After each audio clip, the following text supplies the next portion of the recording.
The latest American action movie, The Land of Saints and Sinners, is currently airing.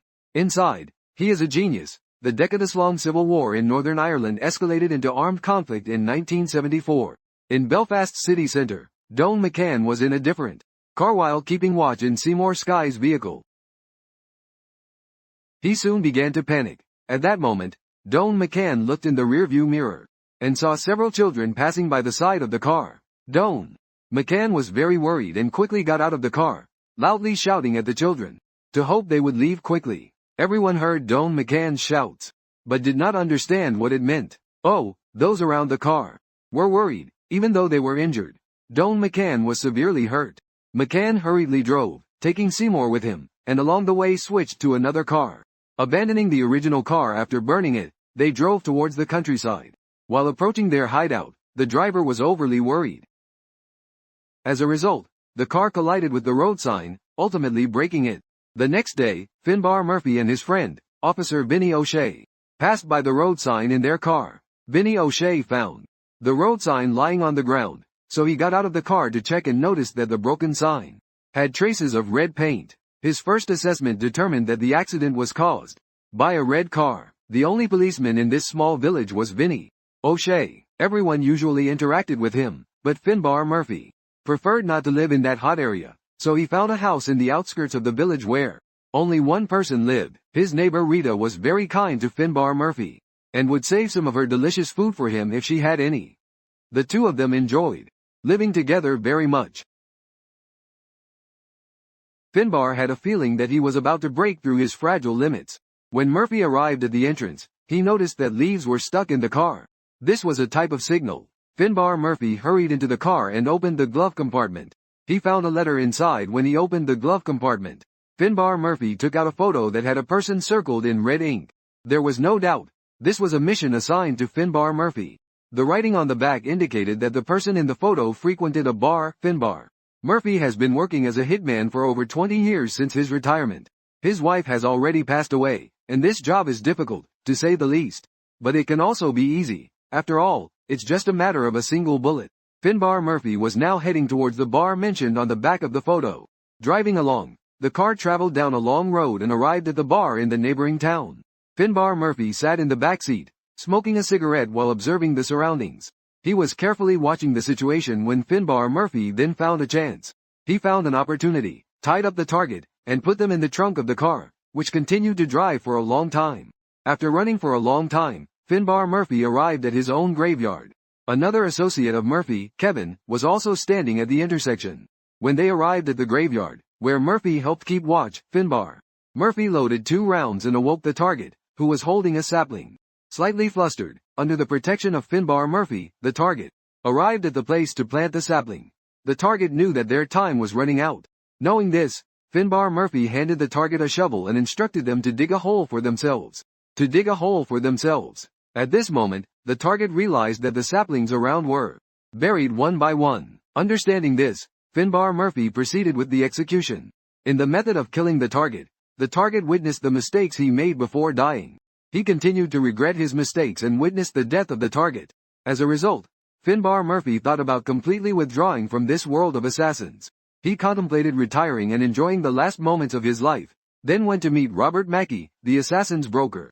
He drove to report the outcome to Robert Mackey, who was already prepared with the money.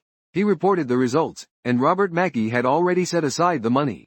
When Robert Mackey learned of Finbar Murphy's desire to retire, he did not intend to stop him. Eventually, it would be manageable with Kevin around. Regardless, with Kevin there, they would somehow get by. Upon returning home, Finbar Murphy intended to plant fruits and vegetables in the front and back.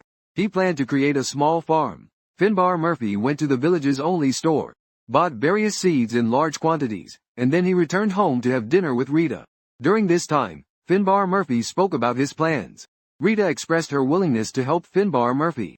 Finbar Murphy went outside for a walk after finishing his meal and stood on a small bridge, where he saw Beth fishing. Finbar Murphy came to cheerfully teach Beth how to fish, leaving a large food box. Finbar Murphy wasn't too concerned, but at that moment a fish got caught on the hook, and Beth got excited for a moment and dropped the food box into the water. She quickly got scared and ran home. When Finbar Murphy called out to Beth, it had no effect at all. Finbar Murphy speculated that Beth had returned to her mother Sinead to apologize, because Sinead often punished Beth severely. Thinking that, Finbar Murphy decided to head towards the bar run by Sinead, and he talked to her about the actual situation, hoping she would forgive Beth. Sinead agreed as well, and when Finbar Murphy exited the bar, he happened to run into Beth. He then reassured Beth not to worry too much and personally escorted her home. He walked her home, and at that moment, an unfamiliar person came out from Beth's house. It was Curtis Loon, who claimed to be a relative of Beth. He introduced himself. In fact, Curtis Loon had come to retrieve the food box. Curtis Loon, returning empty-handed, was a bit angry. Finbar Murphy was also confused by Curtis Loon's situation. Curtis Loon returned to the hideout. He is an associate of Doan McCann. They were hiding nearby. At this time, the Irish Republican Army was with Curtis. Doan McCann was very angry when he saw that Loon hadn't brought back food. After asking Curtis Loon, he told everyone to hang in there because he would go seek food the next day. The next morning, early on, Finbar Murphy prepared a food box to take to Sinead's house. He prepared a food box to take to Sinead's house and apologized again. Finbar Murphy saw Beth playing nearby and then went over to talk to Beth. Coincidentally, Finbar Murphy saw that Beth was holding a special bullet. Finbar Murphy, of course, realized that this bullet belonged to the organization, and therefore he was very surprised to guess that Curtis Loon handed it to Beth. Furthermore, he noticed that Beth had a blue round in her hand just at that moment. Curtis Loon also arrived, and Beth got scared and fled into the room. Curtis Loon hurriedly took the food, and at that moment, Finbar Murphy understood that Curtis Loon was a distant relative of Sinead. Sinead, who understood this, deeply disliked Curtis Loon, but she couldn't escape it. There was no way out. After that, Finbar Murphy went to look for Robert Mackey with bullets in hand. He hoped that Robert Mackey would step up to resolve the issue with Curtis Loon. Curtis Loon had hit Beth over food, which made Robert Mackey refuse immediately. Robert Mackey didn't want to oppose the Irish Republican Army. This caused Finbar Murphy to leave in anger, even forgetting to take the bullets. Finbar Murphy, feeling enraged, went to the coastal cliffs to take a breath. At that moment, he saw Curtis Loon swimming on the coast. With anger building up, he decided to take some action. Finbar Murphy, without much thought, rushed towards Curtis Loon. Finbar Murphy, having made his decision, acted without much thought toward Curtis Loon. On the way after taking him in the car, Finbar Murphy had a good reception. He indicated this and took the opportunity to knock Curtis Loon unconscious. After that, Finbar took Curtis Loon to his own graveyard. When Murphy opened the car trunk, he was genuinely surprised by the reaction. It wasn't as fast as Curtis Loon. In the end, Kevin helped Finbar Murphy. He helped and attacked Curtis Loon. In fact, Robert Mackey had instructed Kevin to track down Finbar Murphy. Robert Mackey had given that instruction. Mackey knew Finbar Murphy's character, so he particularly informed Kevin to come to his aid. Doan McCann saw that Curtis Loon had not returned and felt a bit anxious. He then moved people to search for Curtis Loon but could not find him. After that, Doan McCann, he heard about the presence of Robert Mackey, the assassin's broker, and went to ask him. He heard about the existence of Robert Mackey, the assassin's broker, and went to inquire with him. Doan McCann quickly picked up the gun and asked Robert Mackey what exactly was going on. Ultimately, Robert Mackey was also an influential figure in this village. Near evening, Doan McCann headed to Robert Mackey's residence with his subordinate, Seamus O'Hara. Robert Mackey was still drinking coffee. Hearing the sound of a car, he realized that Finbar Murphy had not yet arrived. When Doan McCann entered, he directly asked Robert Mackey about the whereabouts of Curtis Loon. Robert Mackey claimed he had never seen Curtis Loon and stated that he did not know him. Doan McCann finally felt powerless and was about to leave, but accidentally stepped on a bullet. Doan McCann picked up the bullet, removed it, and loaded it. Doan McCann was convinced that this bullet belonged to them. Doan McCann, who had taken it, quickly grabbed a gun from Robert. Robert Mackey was involved in this matter. I firmly said it was not Finbar Murphy's doing. Robert Mackey and Finbar Murphy were each walking separate paths. This was not Robert Mackey's order, and before he could finish speaking, Doan McCann shot and killed Robert Mackey before that happened. He took his money and ordered Robert Mackey's wife to return to the room. He instructed her not to go outside, otherwise Robert Mackey's wife would be killed. Robert Mackey's wife, trembling and with no other choice, returned to the room. After Doan McCann left, he called Finbar Murphy. Finbar Murphy and Kevin returned immediately after that, and they obtained Robert Mackey's documents. They then told Robert Mackey's wife to report it to the police. Soon after, Doan McCann also found Finbar Murphy's residence, and it was convenient to bully Rita right there.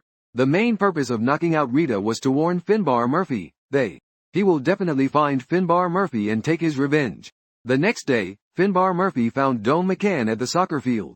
Both sides declared they had killed each other's friends, and that was the end of the matter. No one ordered Curtis Loon to be killed, said Doan McCann. He stated that this matter was still not over, and both sides agreed. He wanted to resolve this issue at the bar tonight without involving others. Near evening, Finbar Murphy instructed Kevin to sneak into the bar and wait. Finbar Murphy himself was waiting for an opportunity to act, following his instructions to lay low. He entered the bar with a gun and a grenade, not expecting police officer Vinny O'Shea to be there tonight. He didn't think he would be here either, so Doan McCann went into the bar. After entering, he went to Seamus O'Hara, and then took the bomb handler to the bar, and gave Seamus instructions to wait in the car for them to come out. Seamus O'Hara, who was waiting for them to come out, carried a bag into the bar. Just as he was entering, Vinny O'Shea stepped outside for some fresh air. He saw a car make contact and realized tonight might be different from usual. Therefore, Vinny O'Shea decided to return to the bar and watch closely. He noticed Seamus O'Hara and the bag he was holding. This made him feel very suspicious, so he decided to sit next to him and observe. Finbar Murphy came over to speak to Doan McCann. He hoped that Doan McCann would give up on revenge. Then Kevin stepped forward. Curtis Loon revealed that Kevin had killed him. Doan McCann was taken by Kevin to the backyard to resolve the issue. However, what Kevin didn't expect was that Doan McCann would shoot at Kevin the moment he received a positive response from Finbar Murphy. The bar quickly descended into chaos. Seamus O'Hara drew his gun and began to fight back. Vinny O'Shea seized the opportunity to grab the bag that Seamus O'Hara was holding. Seamus spotted Vinny O'Shea from the car and rushed over to him. At that moment, amidst the intense gunfire in the bar, Doan McCann was also shot and wounded by Kevin. After that, Finbar Murphy punched Seamus O'Hara, who picked up a bomb outside and ran towards the door. This commotion was too great and resulted in many casualties. Doan McCann found the chance to hit Kevin, seemingly fulfilling his revenge. Therefore, he rushed outside just as Seamus O'Hara. He took out the knife he had concealed and stabbed it at Finbar Murphy. The two wrestled as Seamus O'Hara attacked Finbar Murphy. Finbar Murphy saw a grenade hanging from Seamus O'Hara's waist. He quickly reached out and grabbed the grenade, preventing it from detonating. Then he smashed the grenade against Seamus O'Hara's head, knocking him down. He picked up the dagger that had fallen on the ground and stabbed it in front of Seamus O'Hara. The last shot of the gun was seen held by Doan McCann. After firing, Finbar Murphy walked into the darkness. He calmly took both guns out of the car and aimed at Doan McCann. At that moment, Vinny O'Shea also approached, watching Finbar Murphy with a keen eye. Finbar Murphy, noticing the stare, lowered his head deeply. After that, he followed Doan McCann towards the church. It had already gone crazy and was slowly piling up like that.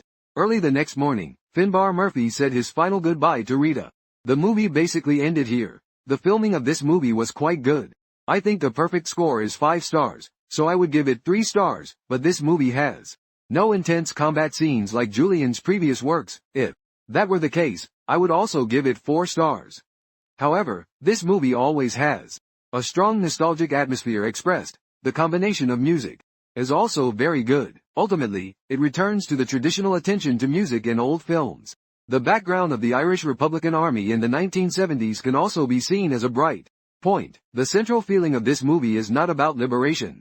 It is about the hatred of Ireland being passed down from generation to generation. This leads to different expressions in the film's acts of rescue and in Julian's other films, as it tells a story about crime and punishment. In any case, I really like Julian's performance, everyone. Thank you for your support, everyone. Thank you for your support, everyone. Thank you for your support. Thank you.